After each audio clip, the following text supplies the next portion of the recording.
All right, we're live. This is MC1 Gamer here, bringing you another Unlocking Age of Sigmar. I'm sure of the General's Handbook, which has been leaking quite heavily over the past week or so and is coming out in the next couple of weeks. Well, we have some more for you. I have here the resident narrative guru, Vince Venturella from Warhammer Weekly, joining me to go look over probably for the first time today some of these pictures and some of the aspects of the campaign. Vince, thank you very much for being on the show. Always a pleasure.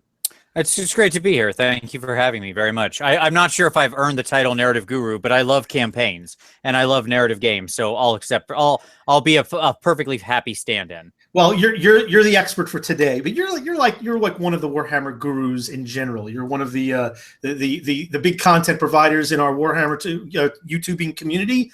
So I look at you as an expert on a number of things. I certainly expect that you're going to have an opinion. Well, that is definitely true. I do produce those. They're free to make, and I make a lot of them. So there you go. Well, cool. Let's have a little talk before we dive into the General's Handbook and its specific offerings for narrative. Tell me, I mean, there's a lot of different methods of play. Obviously, in this book, you can play the open play competitive. You can play match play tournament. The thing that intrigues me, and it sounds like it intrigues you the most as well, is the narrative aspect and what this big book brings and some of the ideas and inspiration it can bring for a whole new element of gaming. And some of the most memorable aspects of wargaming that I've had is when I've been involved in campaigns. So tell me a little bit about your history and your interest and some of your preferences also, if you don't mind, before we go and take a look at some of the book stuff. Sure. So let me start out by saying I think that that's an incorrect statement. That, as usual, I'm going to start off by disagreeing with you. So, you and I are not on the same page about something? Makes for great content. All right. That there's 3 ways to play in this book. And by that, I mean, I don't disagree with you that there are 3 chapter headings called open play, campaign or whatever, narrative play, and match play. However, what I think is there's actually many, ways to play in this game. Because the reality is a lot of this stuff is fairly modular.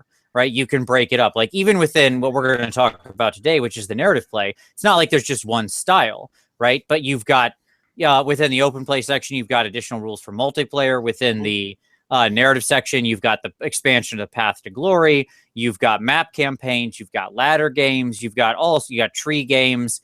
So there's just all this different stuff. And then in addition to those different modes, there's also new rules additions that you can choose to use or not. Like there's no reason you couldn't take just the points, let's say, and nothing else. Bring them into a narrative campaign, call it a day, get rolling, right? Play some narrative games. There's no reason you couldn't leave the points out like that. We're just going to take some of those rules changes. We're going to integrate those. We want to use the rules of ones or whatever. So my point being is that there's as many ways to play as there are people out there who decide how to use these rules. And one should not feel constrained to any particular thing. And as you've pointed out in your previous videos, they say this all over in the book, right? Like, we're going to give you a bunch of options. None of these are dictum. Use it how you want. The whole opening of the book is very similar in how they kind of ended the 4-page rule book with an exclamation point on this. But they kind of remind you throughout the book the kind of thing like, do what you want. Change it if you like. Yeah. They're actually begging, I think, us to just use it as almost like a skeletal structure, the starting gate, basically, for what you wind up with. Well, which makes sense. It's silly for us to sit around and be like, oh, I don't like this thing. I'm not having fun with it, but I have to do it. No, you don't. You don't have to do anything. You and your friends can get together and figure out the way that you like to play that is the most fun for you. That is the right way to play, period. End of story. There is no other right way to play. Right. There is no, your fun is not wrong. I forget where I heard it, but that's like one of my mottos now. I'm trying my best to stick to it. It's kind of like, with role-playing games, and, you have a deep history with D&D. I've certainly played my fair share, and I've DM'd many a time. And I don't think DM where I've just used the books as they are purely out of the box, out of the rules out of the books, and never added some custom stuff on top of it. I don't think I've ever played it or in the role-playing sense where I've just played the standard rules, either someone else's game that they're running or one that I wrote myself. Little tweaks and little changes to Warhammer just, I think it's a lazy gamer that just it doesn't explore, and they're missing out on a whole dimension that you can't even imagine until you start delving into it, when you start evolving the game a little bit to, just using your imagination to expand upon it. Well, it's exactly true, and you're right that I think perhaps because I have that history with RPGs is why this is very second nature to me, right? Like every RPG that's been published since the very first opens with a section more or less that's a restatement of Rule 0, which is the rules in this guideline are just, or the rules in this book are just a guideline. The modern RPGs, Gary Gygax said, I'll paraphrase him, but it was something along the lines of, we only have jobs as long as the players don't realize that they don't actually need us, meaning the rules writers. I think I've heard you reference that quote before. Yes. Good thing that even the entire community of the customer base rather hasn't totally caught on with that fact either, though. It's true, and like I get it. I get it. It's time consuming and annoying to have to like put together the idea of writing completely your own rules. So don't get me wrong. I get why you would just want to use a prefabricated set of rules to start from, but there's no reason that has to be the end, right? There's a set of rules that everybody understands, so that if you walk into, say, a narrative campaign, or even if you just walk in with Warhammer in general to a new shop or with new players, there's a commonality to how you're going to play, and then you can tweak it based on that. If you're getting involved in the campaign, it's a little bit more intimate, though. Maybe we can. There's certainly new players that are joining in that maybe has not gotten involved in narrative play. I think there's a whole wealth of wargamers that have just played battles and really haven't really gotten into the narrative idea of how to play this particular game. I know there's a lot of warband games out there. Anybody who's had an experience with something like Mordheim, maybe you could give me give a little bit of overview of what it really is. What are the aspects of a narrative campaign or narrative play in general? Sure. Well, I would sum it up just like this. Okay. It's about consequences, right? What I mean by that is that when we play a single game, okay, there's no consequences to it. You win, you lose. That's it. That's the consequence, right? Nothing carries forward. You know what I'm saying here, right? Mm-hmm. Right, Mitch? Absolutely. I'm with you. But in a narrative game and in any good story, there are consequences, right? If you think of the shows that you love, there are fun comedy shows with no consequences, right? We're just sort of like an Always Sunny in Philadelphia or something where the gang gets into ridiculous situations. And there's never any permanent consequences. And that's okay. It's comedy. But like great narratives, things like Breaking Bad or Game of Thrones or something like that, right? Those shows that we really love, when actions are taken, those things reverberate forward, right? There are consequences. People live, people die, people suffer, people win and lose in a long term. And that next episode picks up with that being a thing. That's the essence of narrative play to me, right? The idea that either I can do something out of the narrative, and they have some of that. We'll talk about that in this chapter, right? Because they have some famous battle type things you can recreate. They do. One big one. Right. Which is more standalone. And I get that. That's more just replaying the narrative. To me, the valuable stuff, though, is forging your own narrative, right? Where your characters, your people advance, change, win, lose, suffer, excel, gain favor with the gods, get punished, all these sorts of things. That's, I think, the essence of it to me. Consequences. And it's important because if people may have played games where those kind of consequences come in that are kind of offshoots or related to some of the wargaming that a lot of the viewers would be familiar with. One of the first ones that come to mind is something like a Mordheim, where you could have your favorite warband leader lose an eye or have a bum limb or get sold to the gladiator pits. And there are consequences. There are rewards. There's good things that can happen, but there's plenty of negative things that can happen too. Where one of your heroes can get injured and miss a game. There's plenty of stuff, or die. And that these are just basic consequences that can happen from game to game, but they create a narrative in and of themselves too. Sometimes you can have a really good storytelling aspect from that. I think what a lot of people would be familiar with is where a lot of these open world games that we see today in video games, the Skyrims, the Grand Theft Autos, the Fallouts, and many more. These advanced, large, big world games. Things that you do in a game could, depending on how advanced the game is, reverberate throughout for faction or related stuff, or some subplots and storylines and how people relate to you in the games. Those are things like a lot of people might understand that haven't jumped into the tabletop version. But I think that Mordheim is probably one of the best examples of game to game, but long-term consequences that build up. Yeah, this is how I think of it. Let me say something controversial here on your show. Okay? No, please do. All right. Your list that you bring to a game isn't special. There's nothing special about your list. And by that, what I mean is people are often proud of the list that they've built. Let me let you in on a secret. Your list isn't unique. You're not somebody else. You're not a special snowflake? Nope. Somebody else thought of that same list, played that same list 10 times, played it to death, got it, bought the t-shirt, went home, doesn't care about it anymore. One person, 10 people, 1,000 people, doesn't matter. Lists are just, you chose some options off a predefined set of things that everyone equally has access to. There's nothing special. You are not a snowflake. You have done nothing special. Okay? However, in a game like Mordheim, where there are real consequences, it's entirely possible that the exact situation you find yourself in after 10 games or 12 games, and the combination of troops that you have that have survived, the injuries you carry, the stories you've told, the scenarios you've played, that all of these things have come together to actually make a unique experience, right? And that your warband is truly completely unique in the world. Still not essential. Somebody could have had the same thing, but that is how you forge a unique experience. Unpredictable, strange thing, winning and losing, the chance of loss and suffering, all of that, and then rolling those consequences forward, building on it.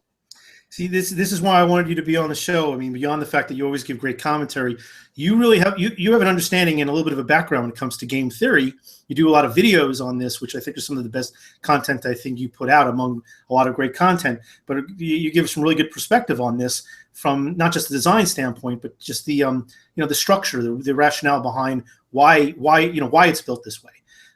Now there's a lot of, in this particular narrative section, there's a lot of different things that like you said, there's a lot of different methods that you play. They're just grouped up into 3 chapters, as you pointed out. With the different methods that are listed, as are some of the common ones that we've seen, they're certainly by no means the only ones, and you can combine them. So this is one thing I also want to highlight, because some of the more elaborate campaigns that I've been involved with, and I haven't done a lot of narrative stuff, but when they're done well, they tend to combine a lot of these particular types of methods in this narrative chapter. They could be as simple as you start off with a small warband or small army, or however you're structuring your campaign, because I've done it on a gaming sense as well. It could be a map type thing where you mentioned before, where you're taking over territories and you may have various different benefits. There could be 8 or 10 players or more in those types of campaigns. I have not played the Matrix and the latter one, so we can talk about those maybe at the tail end when we get to that part of the chapter. The one that also intrigues me, because I like the idea of building gradually up, a warband or a small army. The one that intrigues me that I haven't done enough of, and that we've seen a lot of source material historically with Warhammer, is the narrative play where you're recreating a story, either a historical event or you're creating it could be like a unique historical event, not something that actually happens in the fluff, but could have happened, but it's your take on it. So maybe we could talk a little bit more about that, and then we can go take a look at that particular section in the rule book, and the really interesting and quite epic battle that they kind of outline and give us a little bit of insight into. Yeah, absolutely. So tell me, give me an idea of how that kind of works and how you might have either done it or maybe some of the experiences you've had, because there's been a lot of source books that Warhammer has released, that Games Workshop has released, going back even to the early days of Warhammer. Sure. So, okay.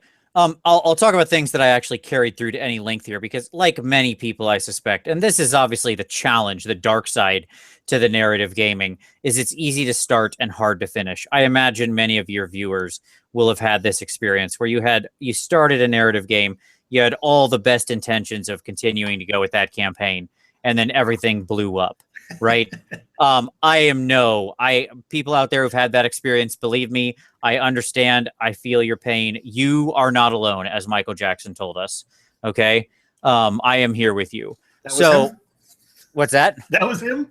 Yeah. He said that was his song. Okay. All right. So catch up, keep up, man. All right. So, I've played through 2 full-length map games, where we had full campaigns, going out, conquering territories, that kind of thing. Both using the old General's Compendium, so the sort of awesome precursor to this book, right? Actually, it could work really well in conjunction with this book. There's some great stuff in that old book. It really is. It's a worthwhile pickup. I think James Wilson just picked it up last week. Like he was in a secondhand shop and found it for like £3. Did it have the map? I don't know if it had the map in it. Because that's gold if you can get it with the map. Sure. I do not know if he said he had the map in it or not. I don't remember. But anyway, I've done that twice. I've done 3 full-length Mordheim campaigns up to, like, I've taken 3 warbands to over 500 rating. So that should give you an idea. Like, if you know Mordheim, yep, you know how slow rating goes up. 500 rating is deep into that game. That's a lot of play. I've approached it. I've never gotten to that point.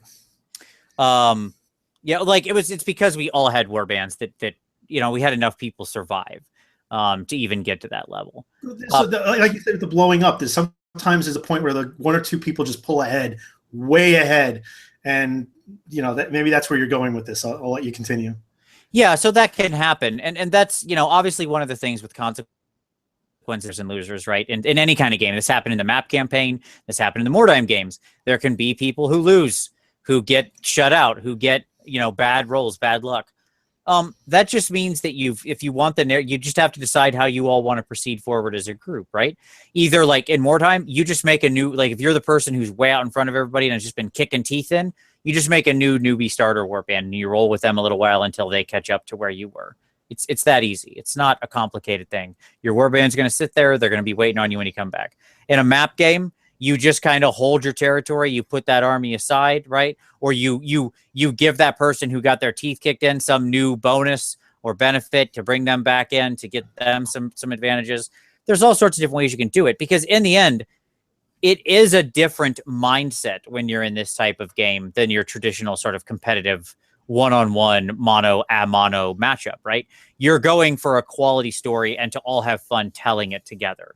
That means you're introducing some element of cooperation into this beyond just the pure competition. Doesn't mean there's still not competition. There is, but there also needs to be a cooperative element.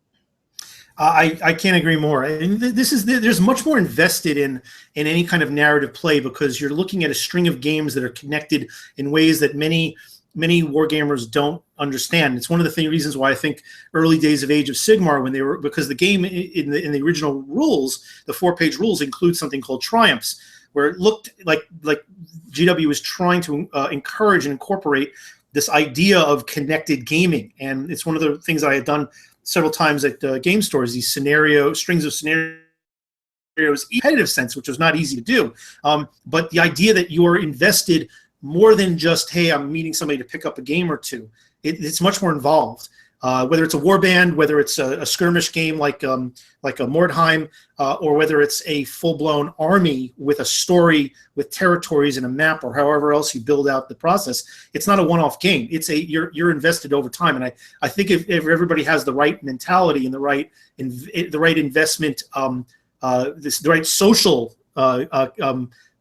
savvy, that they'll do the kind of thing like you suggested, where if somebody really does have a huge lead, which can happen, where they're running away with it, taking a little time to let people catch up, that's a way for everybody to have fun. Because there's one of the biggest pitfalls is in these types of things, if it's a win-lose situation, there's always going to be winners and losers. But if the people who are losing are not having fun and they're trailing behind, you need to have some aspect that keeps them invested and keeps them interested and keeps them enjoying themselves. Yeah, and it's not like, why not? Right? Like, who cares? Like, what are you that? Do you have that little of an ego that you can't help a friend out? I mean, like, you know, just where, how weak is your self-esteem that you can't say, give a buddy a hand? It's your good friend. Well, leave it to me to go belittle the viewers. No, I'm just saying, like, true. We can shame people into trying to be better gamers, but yeah, look, not that there's anything wrong with one-off competitive games. I mean, let's be honest, the vast majority of my games, of probably your games, of probably most of our games, of most of all of our games, even with this as an option, are going to be one-off competitive games.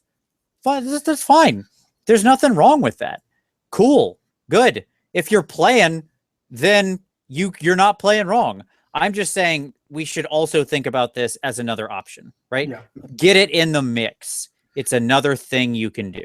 Yeah, try it. Even if it's just you and one other opponent, I definitely think that it's important for players to get an understanding of this, even if it's not this elaborate, 8, 10, 12 player, 6-month affair. There are really strange and crazy and hysterical things that can happen over the course of the game that you just can't predict. If you play a standalone competitive game, I can predict certain aspects of the game that are absolutely going to happen. You're going to likely play just around 6 turns or less. You're going to be adding up your points value at the end, depending on how much you killed or whatever is left over. There might be a scenario that includes things like taking and holding territory or whatever, of different variants of only so many things that might happen in the game. And you may have a million different ways of trying to achieve these goals. But over the course of 100 games, a lot of these games look very much the same. When you introduce that narrative element, that story element, there are some things you just can't predict and sometimes completely go off the rails from what the standard competitive game might be. Indeed. Now, Mitch, I don't want to hurry you. It's your show. But we are about 25 minutes in and haven't actually shown the viewers anything yet. Should we change gears? We should change gears, but I thought you cleared your calendar for the next day and a half. I thought we were going to marathon this. No, I do not have that long, but that's okay. Okay, well, tell me when we're getting close to when you have to bolt, and I will go ahead and share my screen so that we can see the first part of this. And I want to breeze through this initial part just because the secondary part is what I think most people are interested in. And this basic initial area of the narrative play is what you initially talked about, and this was recreating battles. They have a couple of, and I could stop at any of these if you want to really kind of take a look at them. But just to give an overview, there's a couple of different formats on how you play. There's one here called Raging Fury that is where you play a army that one side plays an army, one side plays a monster.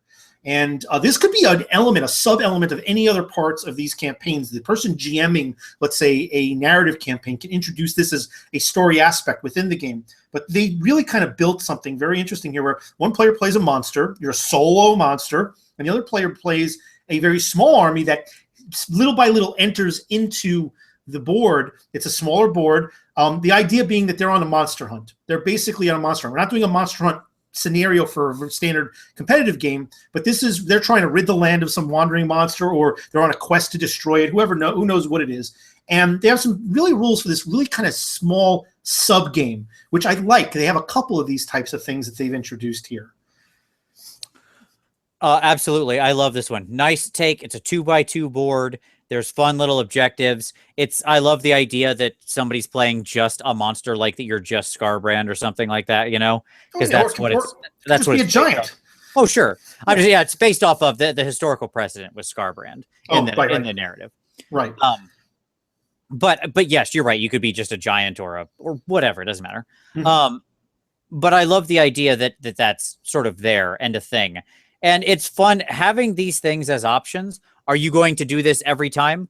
No, of course not. That's not what it's for, right? It's there to be like, hey, we've got less time. What small game could we play that could be a different fun experience? Oh, neat. Here's an option, right? And there's a reason for you to potentially throw something in like this. This could be the kind of thing that is just you put in the middle of the campaign or at some point, something like this, if not exactly this, to kind of change things up a little bit. And there could be consequences involved with this. If your monster survives, they could have an impact on one of your territories. If you destroy the monster, you could have an improvement in morale in your local territories, maybe an increased trade, which could be increased glory or gold or however you measure, currency in the game. There's a lot of little things you can use with this. So I'm going to move on from this, but I think it's a really good 2-page explanation of something to inspire you to put these cool little micro games into your long-term campaign. They introduced a couple of battle what are they called again? Battle what again? Battle plans. Battle plan. Thank you. Battle plans. Coffee's wearing off. There's a few of them, so we don't have to go into any additional detail. If you're really interested in them, go check them out. Well, we've seen this one before, by the way. Yes, yes. Yeah. Some of these are I don't think this consume one is, but there's 1 or 2 here that I've seen before. Okay, let's move on to this thing with themed armies. They kind of encourage you to try to find a commonality, and we see this in match play too. There's a lot of rewards for sticking to a cool theme. In that sense, it's the keyword. In this sense, it could be the keyword. You could have it within a revolving around a sub-faction, but you could also be something revolving around a character, one of the heroes, just that you like the aesthetic or the idea of, that has a cool factor that you want to build your army about. So whatever your theme idea is, you can use it as the starting point for building up your warband and telling the story about your warband or your army or whatever it is. Just to give it a little bit more than just numbers on the page and how many units and how many points did I spend, or what's the army composition. It gives it a lot more history and a lot more feel of realism. Yeah, and what I love about that is they have the whole big section on how to make a big themed army.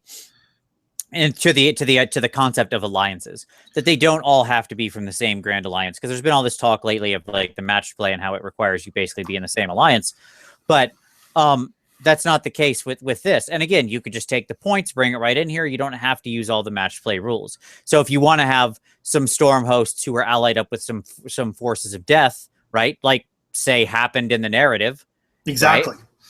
Right? Like that happened in the story. You can do that. That's fine. If you want a bunch of cool ghostly Stormcast and they're next to skeletons and zombies fighting against the forces of chaos, yep, seems good to me.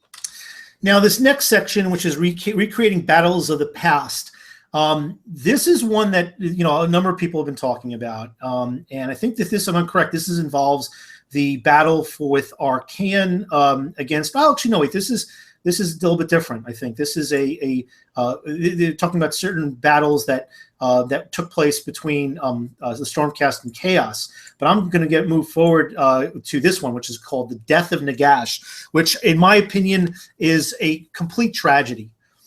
This is an awful, sad story of just a small little wizard who just wanted to kind of spread love around the world, and he befell a horrible, tragic end. So yeah, I'm gonna call this justice, but that's okay. You can whatever you like.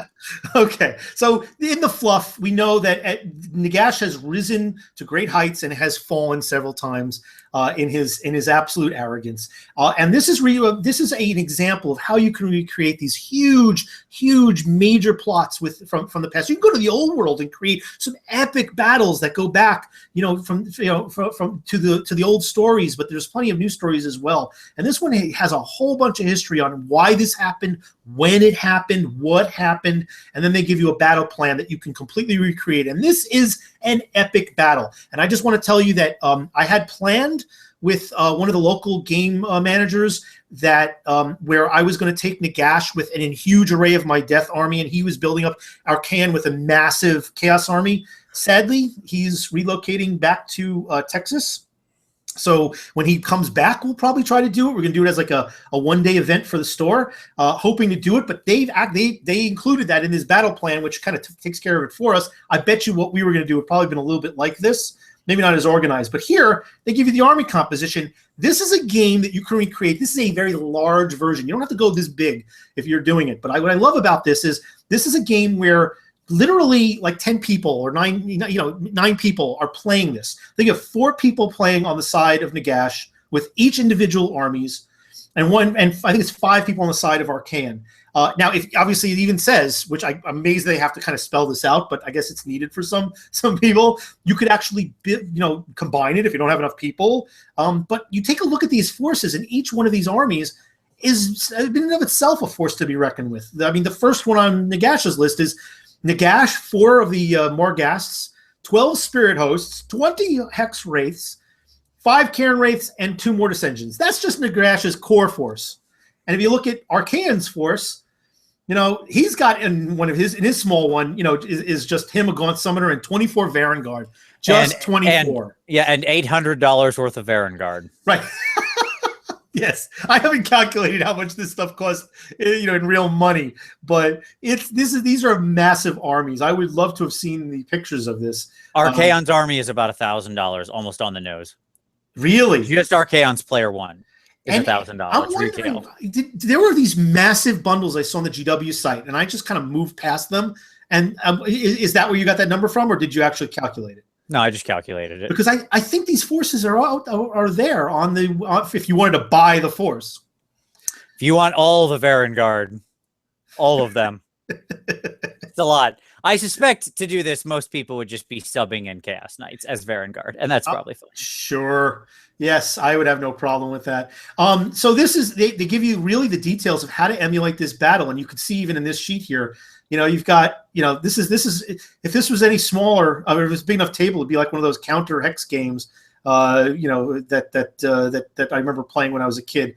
You have these huge forces up in the beginning. I love the disparity here. Nagash is in the back in his forces. Archaon is right up front. Yeah, sure. Of course, he's got the 24 Varangard and the Gaunt Summoner, but each of the gods' armies are represented behind him.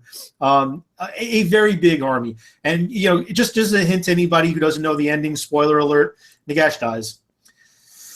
So I think they probably learned that when they read the title, which is called The Death of Nagash. Exactly what I was going for. Okay, so that they give you a nice example of just how big it can get. But you don't have to go that big. It could just be a regular, singular size army force, and where you don't have to actually spend $1,000 on the models alone. I bet that's like I haven't calced all 9 players, but I bet that's like 10 grand worth of models. But again, that's like it's supposed to be 9 players, right? Right. So correct. And massive collections, exactly as you said. You can change it as you want. But it just shows you how big it can get if you want to get a lot of people into this huge battle. Before we even get into the other campaign aspect, I've played games not as big as that, but I played games where I had to have 8 tables to play the game. My big mega battle with Nagash and his massive army was 8 tables and 5 opponents against my entire force, and I only got half of mine on the table. And we played that game for about 8 hours straight, and we only started turn 3. So I can't imagine what this crazy. Well, it's an all-day event. Sure, this is a weekend event, I would say. You better talk to the wife before you get involved in this one. Sure. Okay, we're going to move on to campaigns. I think we're going to probably spend the meat and the bones of our time. So this is where you're building up. If I'm correct in this, you're building up. This is where I wanted to get to. Path to Glory. This is where you're building up kind of a war band, and this is not like a Mordheim war band, which is, it's a little bit of a different type of an aspect. This is where you're building up kind of like a small army, a subset of what you might see in a standard Warhammer Age of Sigmar game. And what you're doing is you're playing through it with similar conventions to like a Mordheim thing. And we'll take a look at some of the tables. And on the currency here is glory. You're building glory. And I really look at this. I don't know how much you looked at this, Vince, but when I looked at this, it looked like it was a really interesting standalone, skeletal structure of how to do this, that you could just have a lot of fun by itself. But as we mentioned in the early part of the show, which is where I was getting with that, I really think it kind of is just asking for you to go the extra step. It's like painting something to tabletop standard and then deciding that you want to take that extra 1 or 2 steps to really make that model pop, something you know about more than I do. I think that you could take these rules and with a little bit of effort really make this experience that much more fun. We can go into it a little more detail, but again, have you gone through and looked at this in any detail? I have. Yeah, absolutely. I like it a lot. It was one of the things I'm familiar with it because I read over this when it was just the Christmas Chaos event, right? So this is basically the same thing, Correct. more or less expanded out. And it does, very conveniently for GW, only have rules that include Chaos, all the different gods and subfactions that you want, Stormcast Eternals, Fire Slayers, all the different subfactions of Skaven, the Iron Jaws, the Sylvaneth, and then all the different subfactions of Death. There are a lot of things missing here. It's just very convenient that it's a lot of the stuff that had within the past year or so, or 2 years, big releases, especially the new releases from Age of Sigmar. So I don't see anything in here that there's a lot of things that are obviously omitted. I would imagine that maybe we'll see either of those things in expansions or create your own. If they're not here and you want to play Empire, Free Peoples, if you want to play the Dwarden or any of the existing elves that, before they get redone, we don't know if we're going to see any additions to that. Make your own rules. Emulate what you see here and expand those, or even use the exact tables and just give them different names. Yeah, I mean, it's really like with the number of examples they have, it's really not hard to figure out how you would structure any other force on this. It's really pretty obvious. I don't think you need to do a lot of work in order to do that. No. In fact, I would say it's really, in most cases, just like find and replace, really. Like, it's almost a slot in, slot out, because things are it's so obvious, the format, that they just repeat over and over again. So. Mm-hmm. And there's no points involved here. You're actually selecting based on their charting. Again, this is about, you may have played games where you're gaining gold and then it's using that gold to buy heroes or units, equipment. In this case, it's about getting toward getting glory, gaining glory. And there could be impacts that might affect your glory. But you're basically looking to gain points, glory points. And your game typically would be, over the course of time, getting to the end goal of 10, but you could make it could make it a shorter one, getting to 5, or even a long-term one, trying to get to 20. And there's a lot of different ways that you can achieve that. And this is a really easy, idea. If you don't like the idea of glory, you can call it whatever the hell you want. But it's really just an idea of how you can collect victory points in some capacity, and be declared the winner. They provide you with some sheets that you can download even from the main GW website, or photocopy in a different way than this cell phone picture that I have here. But it's a good way to kind of keep track of your warband. Here's the first table, and this is what we can go over in a little bit more detail. So this is a Chaos Warband, and you can pick any patron. You can go skew Khorne, Tzeentch, Nurgle, or I think you can. I don't know if I'm correct in this. If you've read this and for certain, please say so. If you can mix and match, if you started out with Khorne, can you pick forces from the other gods, or are you stuck within the format of that column of Khorne? I think it's about staying in your column. Yeah, it looks like it is. But based on what you pick, you can pick a particular hero from one of these, specific god, the Chaos God columns. It'll give you more or less 4 to 6 units to start with. And then as you go through the game and you gain more glory and you're more victorious, you have a chance to add on to that. It gives you these nice tables where you can roll the randomness, which in this case, where I don't like it, where I wouldn't want to do the randomness in matched play, I like the randomness for newly gained forces of rolling on the table as opposed to picking, because in these types of games, I think that randomness actually helps rather than hinders. What's your thinking on that? Yeah, I mean, here's the thing. Do you know, every time, so I've written a lot of charts in the games I've designed over the years. You know how much work it is to add a random element to your chart? It's an extra column. Okay? It's really that easy. Like, if you're going to make a table of things you can choose, why not also include one more column and let it be random? Some people will enjoy rolling. Some people will enjoy picking. So, yeah, just you can do whatever you want. Like, yep, okay.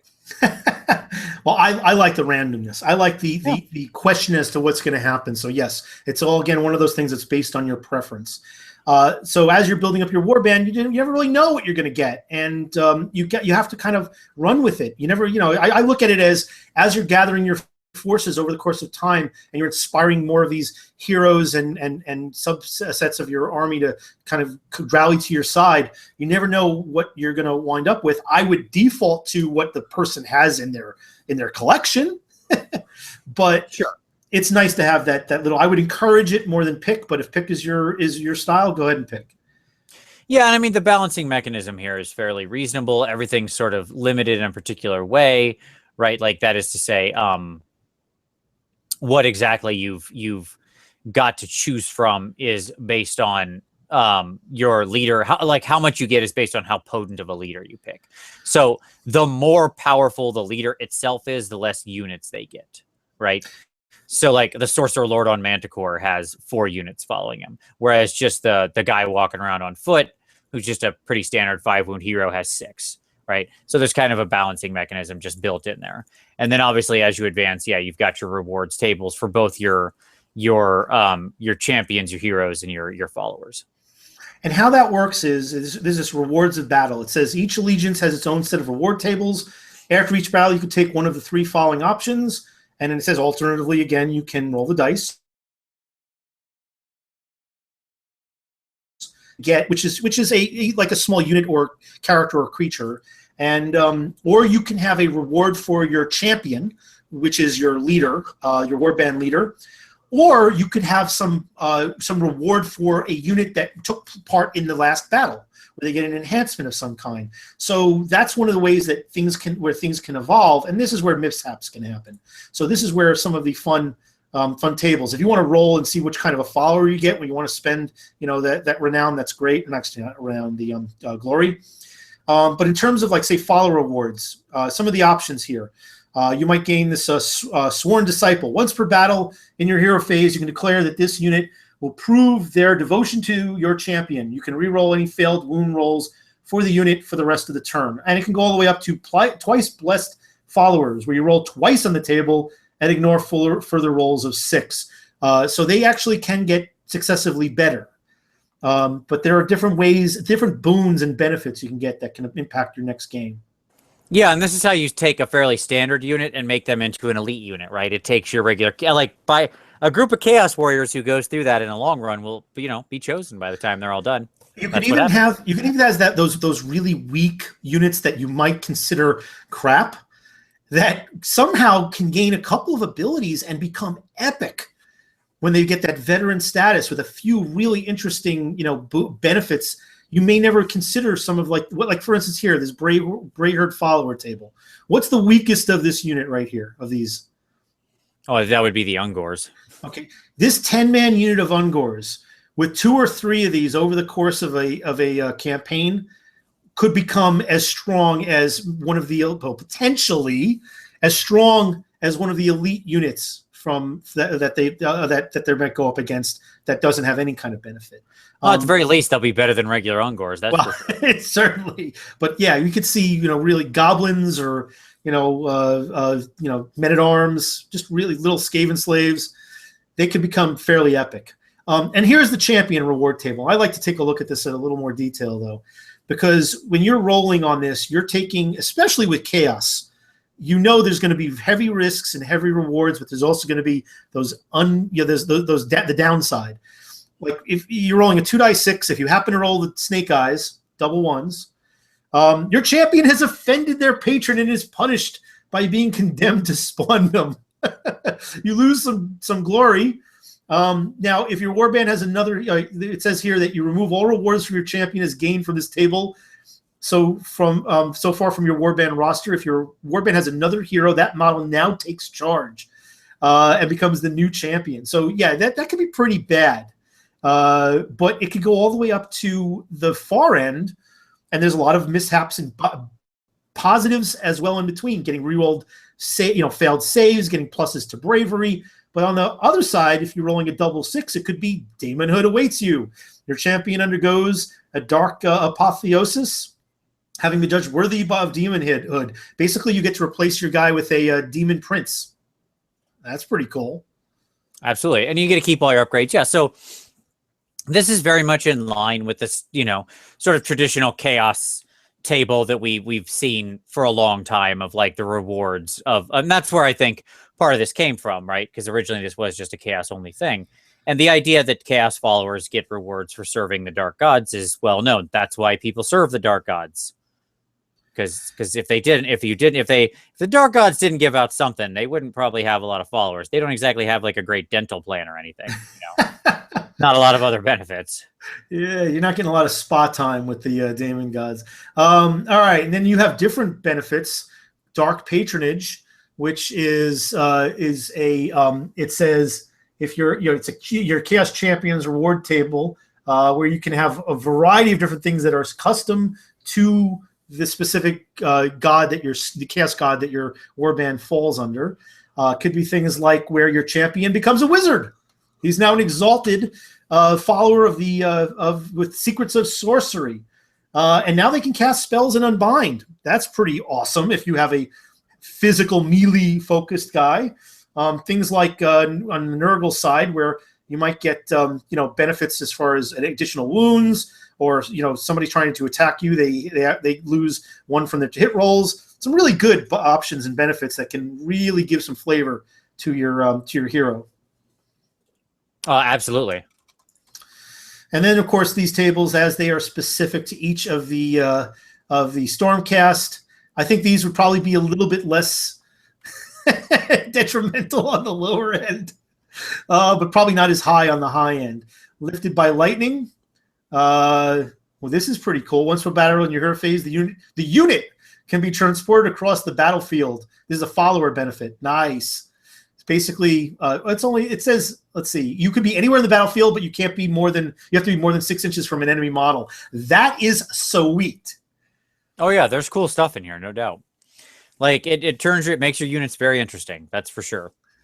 All these tables have a lot of cool stuff. Yeah, definitely. You can take a look and spend a lot more time at them. And here's your favorite. Yes, the old rats. And I love that, so again, much like Chaos, you've got the individual clans. So, all the heroes are slotted in there. You can have your homeboy on a screaming bell. That's good to see. I don't know why they don't have the Plague Priest on a crusher thingamajiggy. Why can't I think of the name of it? The little, you know what I'm talking about. The other version of the screaming bell. The Plague Furnace? Thank you. Good Lord. And you're the Skaven player. But you could take a Plague Furnace as a monster for one of your followers. But yeah, it would be nice if they had it as one of the options. Yeah, you've got like a Plague Priest is on that furnace. So whatever. It doesn't really matter. I'm sure if somebody was like, hey, can I just use that and take 4 units? I'd be like, yeah, sure. Because it's, you got the screaming bell option. But again, it's real cool. Same sort of thing going on. Yep. You've got different, all your different ratty, wonderful units are here, divided up by the clans, exactly what you'd like to see. And of course, the right answer, as we all know, is given this set of options, is to go Clan Skyer, obviously. I mean, there's just no question. Multiple Storm Fiends occurs multiple times on the retinue followers table. That should be the beginning and end of that discussion. So there you go. Yeah, they're pretty scary points wise in the match play game too. They're scary in the no points open play. Yeah, they're good. All right, I just want to look at 1 or 2 of these because Skaven stuff's going to have some funny things in here. Backstabber for a champion reward. You can roll failed rolls for your champion if the target has already been attacked by another model in the same phase. So here comes your champion. You knows that you've been attacked. You've probably been wounded a little bit. He's going to come in and just take all the glory and finish you off because you're already bleeding a little bit. Yeah, I like it a lot. Like, punished for incompetence is great. You lose a glory. In addition, your champion cannot gain any further rewards for the rest of the campaign because you've been politically, ostracized, which is, obviously the Skaven are all about the intra-politics. But just there's a lot of these tables are full of flavor. The uncatchable, where you can double your movement characteristic, but only when you retreat. But holy crap, there are some Skaven that are really fast. Yeah. So like that screaming bell with a lot of rats around it just hauls when it retreats.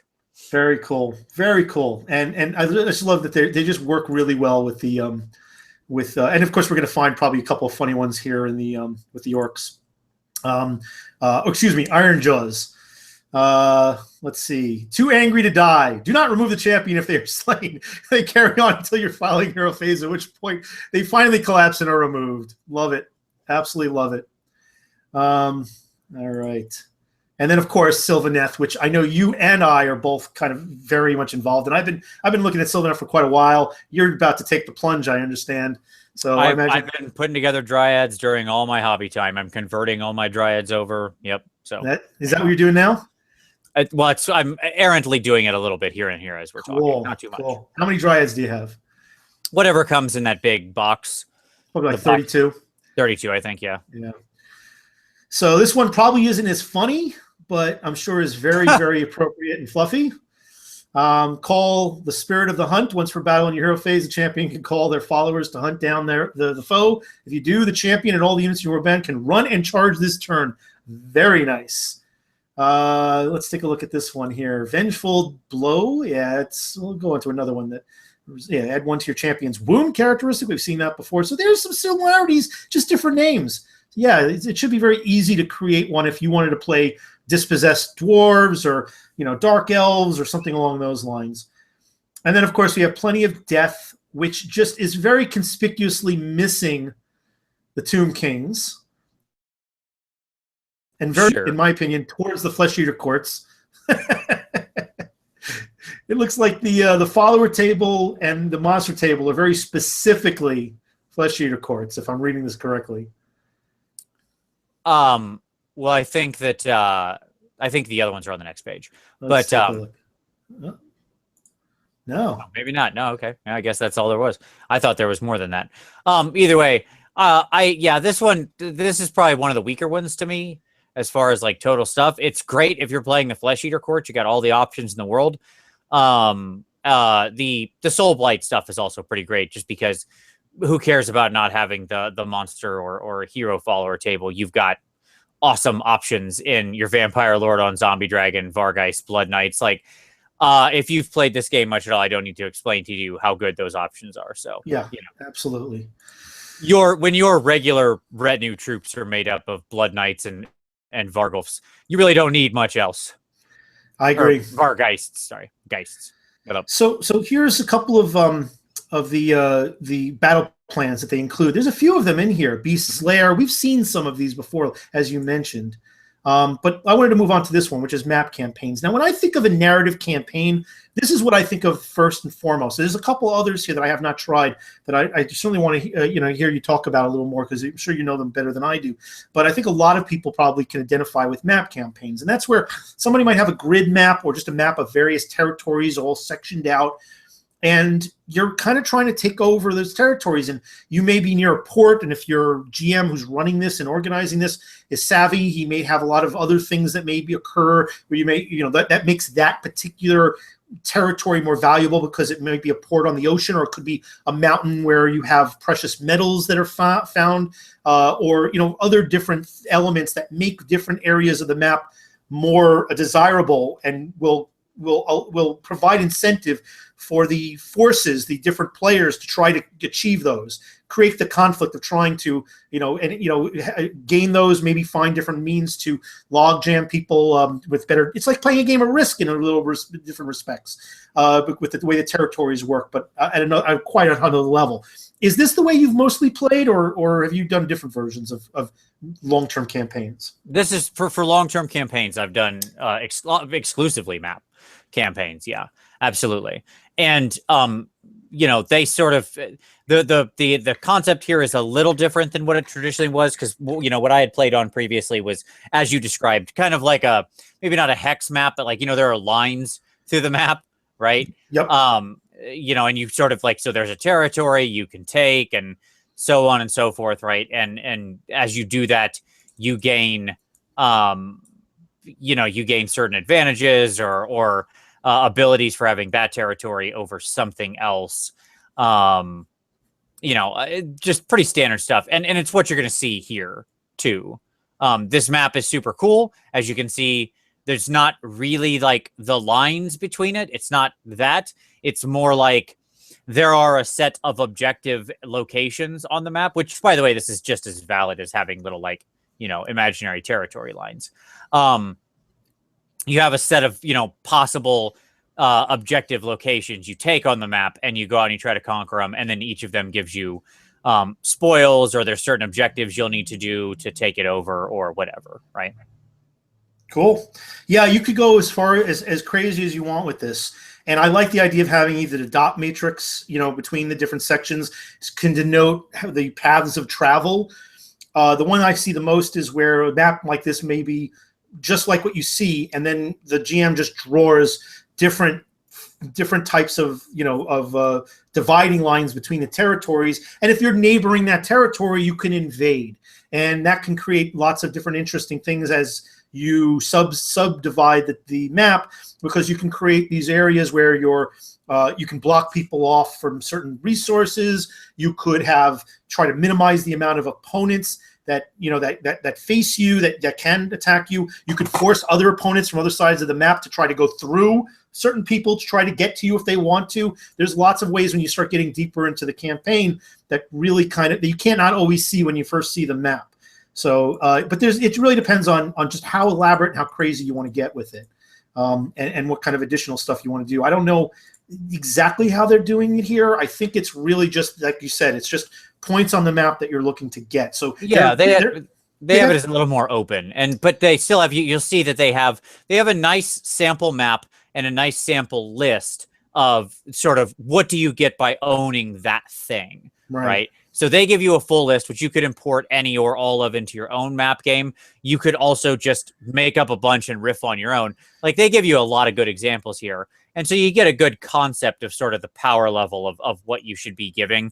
It shouldn't be like, oh, if you take over this, you get to add 7 additional units to your army, right? Like, whoa, hey, but it's like you get some rolls, you get some bonuses to particular types of cast, or you gain a bonus to hit or something, or an unusual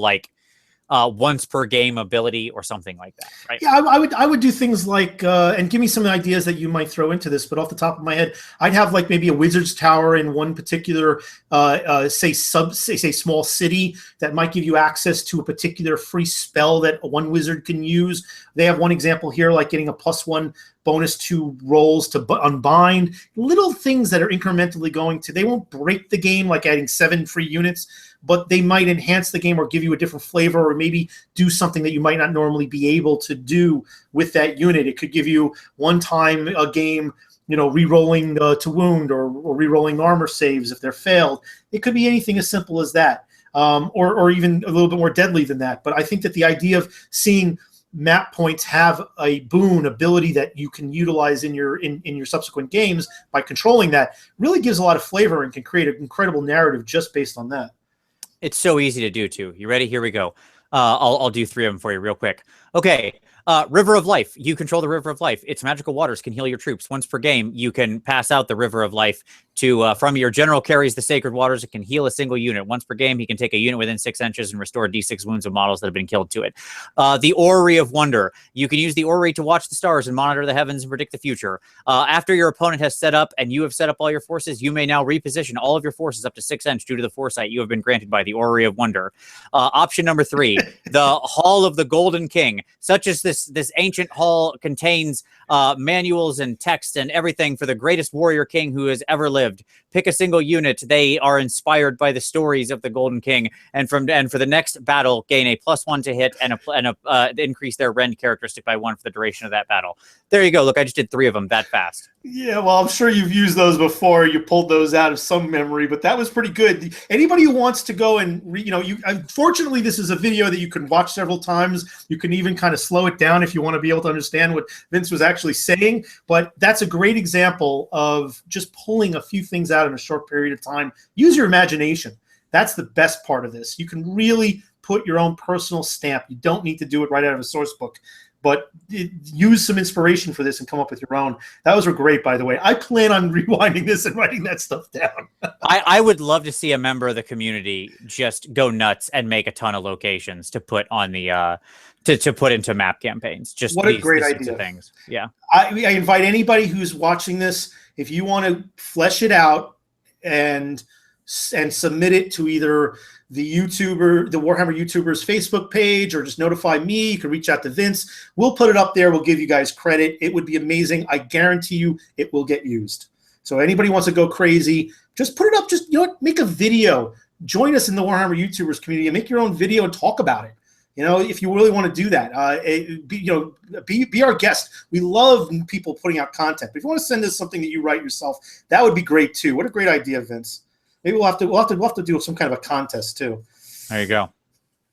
All right, now we get into the areas of, and by the way, before we move away from these games, there tends to be interesting ways to end these campaigns. There eventually needs to be some kind of an end game where you can establish not necessarily the need for clear winners and losers, but an understanding of, hey, okay, we're going to have some kind of method of closure, so that either we end the campaign and move on to our next thing, either restart a new campaign, play a different type of game, whatever it is. But it's not always healthy to have these things just go on forever, because then they don't seem like they're going anywhere. How do you usually close out these types of campaigns?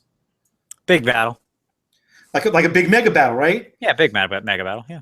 And that's how we did it on the ones that I've been part of, where whatever the benefits that you had may have piled on, and you can bring that into your forces. And usually there's a GM that's controlling the format of this, even playing NPC armies in many cases, that may sum up some of your successes and provide you with effects that will give you benefits or disadvantages in that final battle. But it usually becomes a huge battle. I did one where we actually used Triumph and Treachery as our final game. Yeah, I could see that. Which, by the way, some people have reported it, but not a lot. There is a Triumph and Treachery section in this book where it explains to you how you can incorporate Triumph and Treachery into Age of Sigmar, which a lot of people have already done. It's really easy to do. All right, this is one of the few that I have not tried. These are tree campaigns. They give you an example of how to do this. Can you give a bit of a summary of how this works?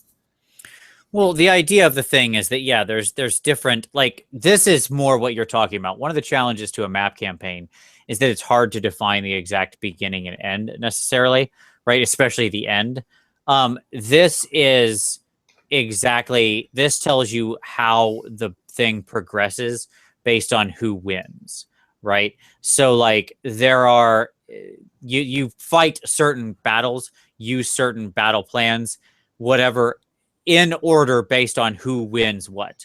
I'll make the very simplest example, not using any of their stuff. I'll keep it very easy for everyone to understand. It's not. I don't mean that to be insulting. I just mean, like, I'll use. Yeah, it's okay.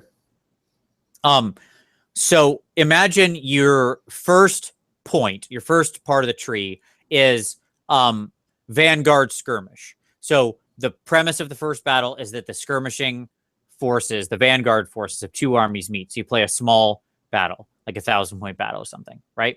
Mm-hmm. Now, depending on who wins that determines where you go next.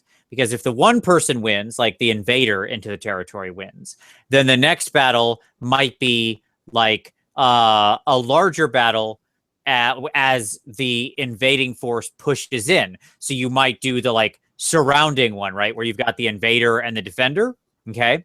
If the invader wins again, maybe the next fight is a siege, right? As they push deeper into the enemy territory and get directly to a massive castle, right?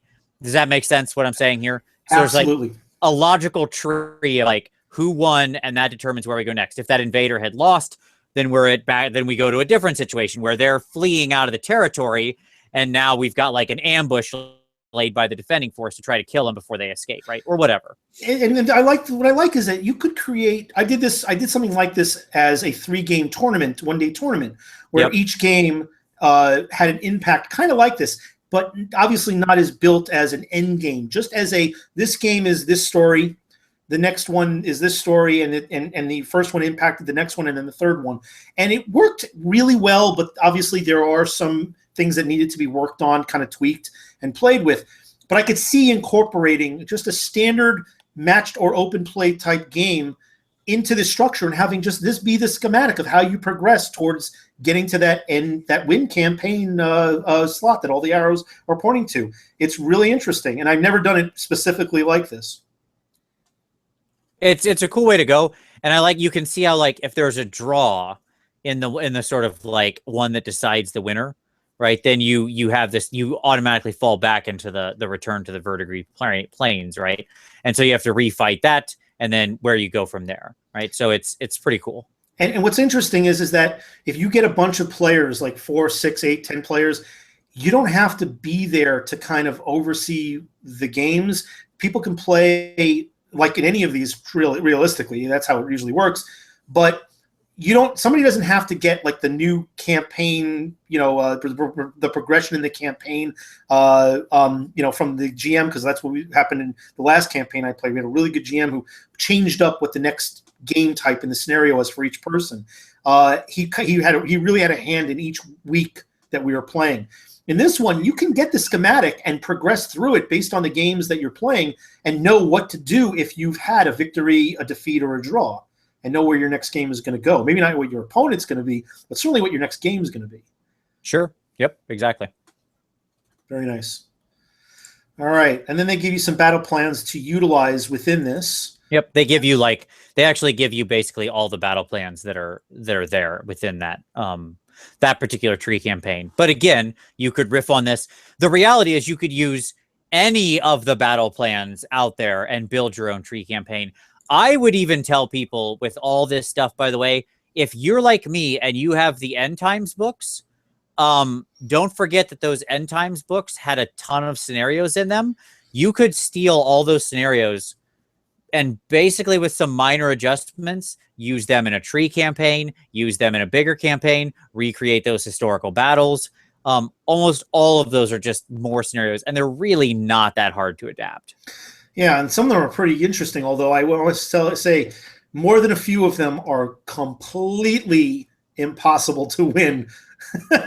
There's a few where, and I tested out, I had the aspiration to go through all of them. I think there was like 19 of them in the Nagash book, and I was going to go through all of them in all of the books, and we never got through the Nagash book. Many have tried and failed. Yes, we tried, and there were some where it was just, you got to be kidding. It wasn't a matter of victory; it was how can I mitigate how badly I'm going to lose. Well, I think the most egregious is the Heldenhammer one. Yep. Out of the Nagash book. The Empire just is not going to win that one. There's not a universe where the Empire wins that Heldenhammer game. I think that for a time that might have crushed Ant's interest in End Times when we played that one. That's pretty funny. He got big time payback though when we did it with dwarves. We did a dwarf one that he just destroyed Neferata big time. Anyway, good for him. Yes, he got payback. Okay, moving on. This is Matrix campaigns. This is another one that I have not played before. Can you give us a little overview of how that works? Well, so the Matrix campaign it's not unlike the Tree campaign, really. It's just, you can see exactly what it is. There's a little battle matrix, right? And you've got the two forces again. And what's effectively happening is you're sort of combining based on the outcomes of what you're doing, right? For where it goes. So you can see, like, if there's choices made by both players, and then that's where you ended up. Does that make sense? Yep.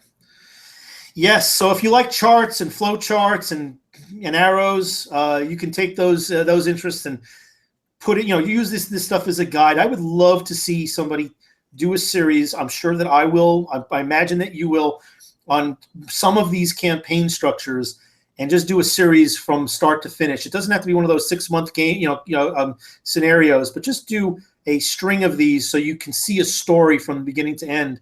I have one friend that's very interested in doing it. The only reason why I might not film it is because he and his son, he has a son similar to my age, and they have a huge beastmen, lizardmen, and now a Nurgle army. They just don't have the time to paint the stuff, so we'll look it on screen. But I'm already making plans to game with the two of them and my son. If we can only get some more paint on this stuff, we might actually film it, maybe somewhere down the road. But that's the kind of thing I would love to see some content providers do as well. So shout out to our fellow YouTubers. Get on that. I certainly will be thinking about doing that. Yeah, and what's cool about this one is it's very choice dependent. Like, you get to control, and there's sort of a blind man's bluff aspect to it, which I always love in games. I'm a big fan of sort of blind man bluff elements to games. If you think of like what What's an easy example? Poker, Texas Hold'em, right? My favorite. You're making a lot of decisions with incomplete information, right? Like that is to say, you don't know what's in the river or whatever, right? What's Right. gonna flip in the river. So it's the same sort of theory here, where you're picking what you want, they're picking what they want, right? And then you trace that where that combination point is on the matrix, and that's what you do. Does that make sense? So like I'm trying this attack strategy, my opponent is trying this strategy. This is what happens. Here, let me make this very real for people. And they kind of do this in the text, but let me make this very real. You know there's an enemy force some distance away, right? How do you go about attacking them? You could try to spread out and flank them. You could try to lay in wait and ambush them. You could swing wide around and try to, maybe like, rear attack them. You could move halfway up and try to meet them on the open field. There's lots of different ways you could go, right? You're going to pick something you're doing. Like, again, ignore this matrix, ignore the game. Don't think about it like that. Think about it in the real world. You're picking some way to attack your enemy. Well, they're going to do the same thing, right? If they're coming after you. Yeah. So they're thinking about, do they try to ambush or flank or whatever? You both make your decision, and then that's what happens. If you tried to circle them one way and they were going for the same direction, you could accidentally meet and have a normal battle. Right? I like this. I like it a lot. So that's basically what's going on here. Yeah, I like this. I could totally see using this. I could see using elements of all of these actually in a ridiculously big campaign, but I think it'd be cooler just to kind of experiment with them in smaller facets before going a little out of control. And this is the first real blurry picture It's just the new rules for on the verdigris planes for this particular version. Yeah, but this is the last in the line. So just to kind of pull this back, I'm going to go and backtread here. What's your overall impression of the options and the way they formatted the narrative aspect of the General's Handbook? Do you have any opinions on any or all of these? I like it very much. The Path to Glory is the most developed, right? Because they already had sort of a working way to go there. So if you like the Path to Glory idea, that's basically there waiting for you, more or less complete.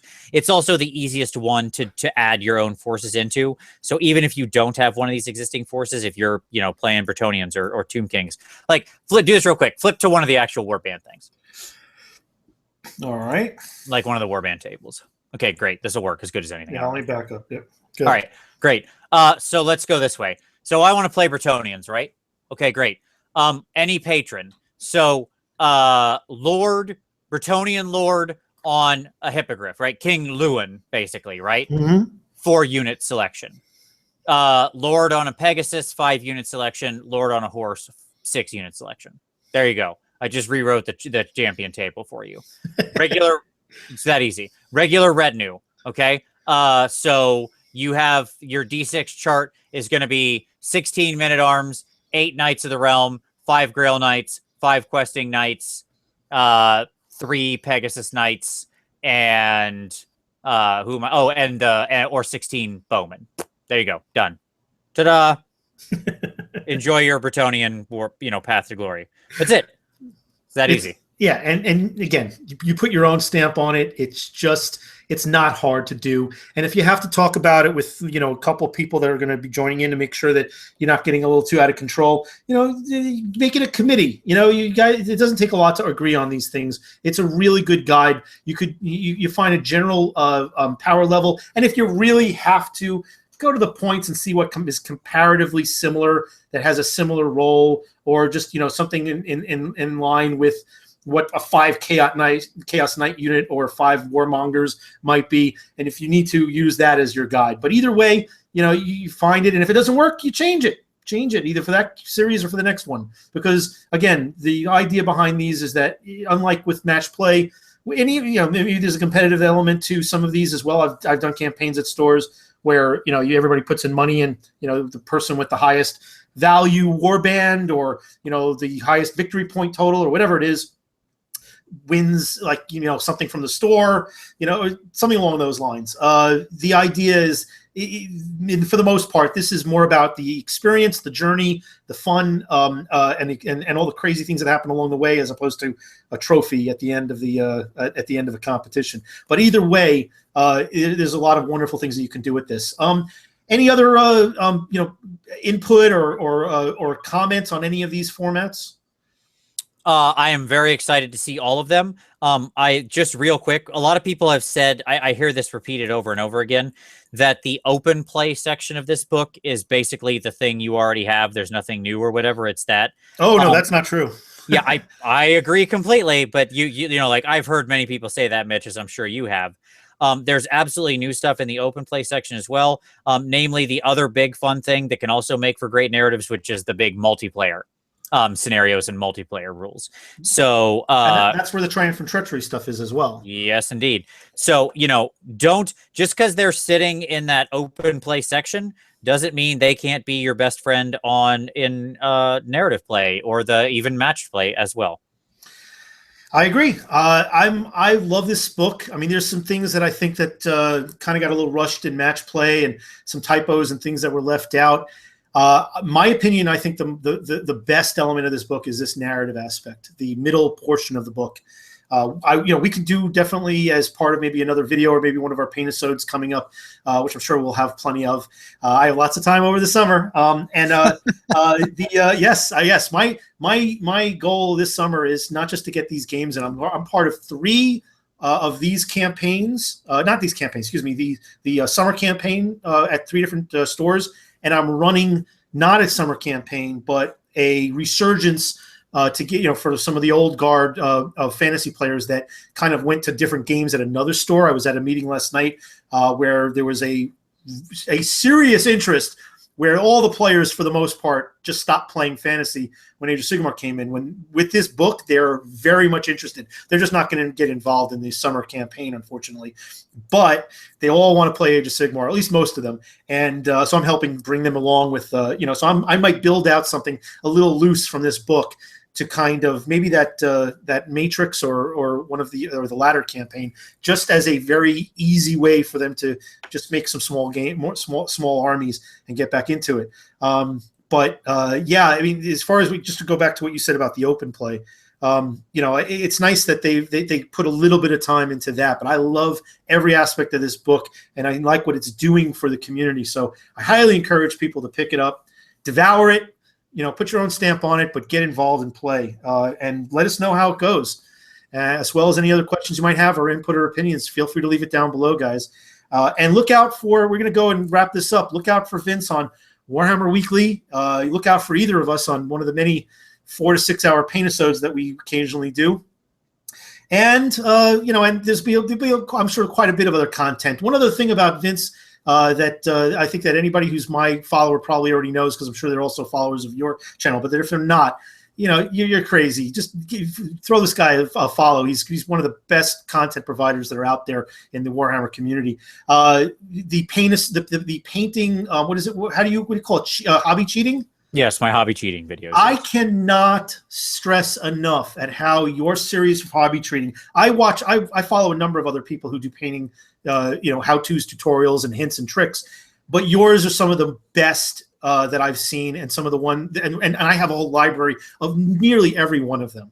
And I go back to them. So it really is up my game. I cannot stress enough. If you want to find shortcuts, tricks, just hints and ideas on how to, and just evaluations on different paint lines and methods of painting, Vince is your guy. Go check him out. Well, thank you very much. I appreciate that. That's very kind of you to say. I don't think I deserve all that praise, but I'm happy to have anybody come give it a look. I'm very excited you mentioned paint lines, because I just got in my new paints here. If you can see these, this is a new paint company, or this is a new paint line called War Colors, which I'm absolutely very excited to give a shot. This is a guy who's making them himself. He's Really? out of Cyprus, like the country near Greece. And I ordered them from him. His prices are extremely reasonable. His color lines are awesome. You probably can't read it, but that's you can buy them in these sets. Like, you get them in 6 color sets. This says turquoise. This says turquoise 1, turquoise 2, and then it goes all the way to 6. There's no fancy names. It's just a line of gradient. There's lots of cool things about this paint line, so I'm going to do a review of these here in the next couple of weeks once I get a chance. So I'll be looking at it. I mean, there's a couple of things that I've jumped in on based on what your recommendations were, yeah, I'll be experimenting and trying to apply some of those tactics over the next weeks and a few months. Absolutely, my goal is to put a major dent into my Death Army and my Sylvaneth Army. So I'm looking forward to putting some stuff up on the PMP, which, by the way, since it's been mentioned, there's another group, Google group called the PMP, which maybe you can tell a little bit about, Vince, to those very few people who are not mutually followers of us both.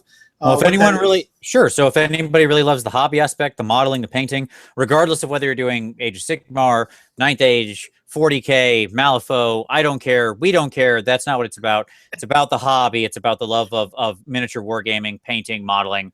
That is, the PMP is our painters motivating painters. It's our Google Plus hobby community. Painters and modelers and hobbyists of all skill levels are more than welcome. The only requirement we have to join our community is that you want to take whatever your next step is in your hobby progression.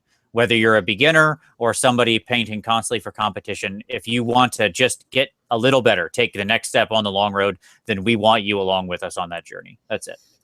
Great. And keep an eye out for Vince appearing sometime in the next few weeks. I know you're on the road next week to do some more unlockings. I will be continuing that series. So if you're interested in not just, and again, just as a retread, I'm not actually going into just one army anymore because there's really no army books. I know we have battle tomes and all, but I'm taking a look at examples within a particular faction or sub-faction and how to build an army